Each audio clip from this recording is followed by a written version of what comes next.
আজ পয়লা বৈশাখ ১৪৩২। নতুন বছরের প্রথম দিনে বর্ধমান জেলার রাঢ়বঙ্গের অধিষ্ঠাত্রী দেবী মা সর্বমঙ্গলা মন্দিরে সকাল থেকে পুজো অর্চনা হয়। বর্ধমান জেলার বিভিন্ন এলাকা থেকে ভক্তরা আসেন নতুন বছরের প্রথম দিনে পুজো দিতে। শহরের বিভিন্ন এলাকা থেকে ভক্তরা আসেন দোকানের হালখাতা করাতে। প্রত্যেক বছরের মতো এবছরও হাজার হাজার ভক্ত আসেন এবং যাতে কোনো অপ্রীতিকর ঘটনা না ঘটে তার জন্য জেলা প্রশাসনের আধিকারিকরা এবং পুলিশ কর্মীরা উপস্থিত ছিলেন। পূর্ব বর্ধমান থেকে দেবাশিস ঘোষের রিপোর্ট, এফআইএম নিউজ। আমি নীলপুর থেকে এসেছি। একটা ছিল তো। প্রত্যেক বছর আসেন এখানে? হ্যাঁ, প্রত্যেক বছরই আসি। বেশি না কম হচ্ছে? এবছরে আগের তুলনায় অনেক ভিড়। এখনই এসেছেন? এখনই এসেছি না, অনেক আগে আসেন, এখনই এসেছি 10 মিনিট। প্রচুর ভিড়। দীপান্বিতা সাধু। প্রতিষ্ঠানে নববর্ষ প্রারম্ভে সকলের শান্তি লাভ, সুস্থ লাভ,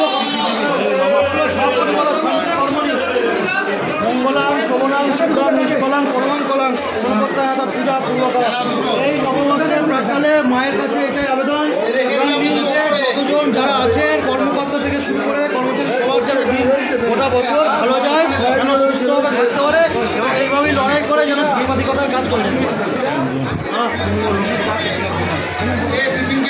সুন্দর আছে, মানে এই যে মেয়েদের একটা আলাদা করে দিয়েছে, এটা কিন্তু প্রচুর অসুবিধা হতো এবং অনেক কিন্তু মানে নোংরামো জিনিসটা হতো, সেটা কিন্তু এবছর নেই।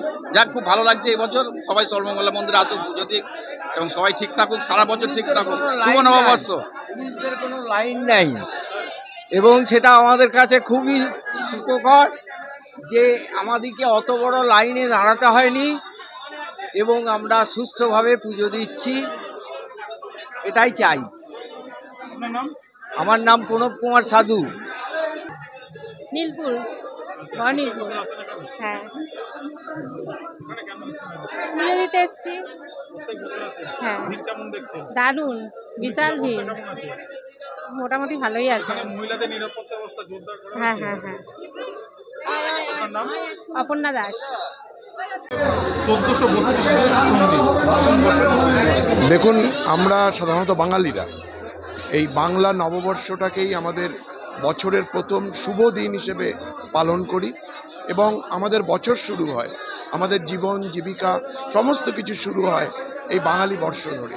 ফলে আমরা বর্ধমানবাসীরা সাধারণত এই বাংলা নববর্ষ আমরা মা সর্বমঙ্গলা মন্দিরে এসে পুজো দিয়ে আমাদের বছর বা কাজ শুরু করি। ফলে আমি আজকে অন্যান্য বছরের মতো আজও মন্দিরে এসেছি এবং আমার বছর, আমার পরিবারের বছর, সকলের বছর আমরা শুরু করছি এই মা মঙ্গলার মন্দিরে পুজো দিয়ে।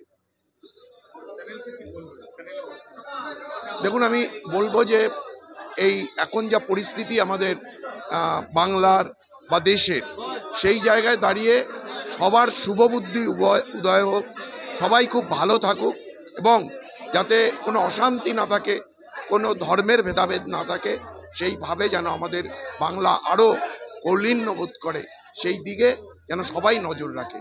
আমি এটাই মেসেজ দেবো আজকের এই নববর্ষে।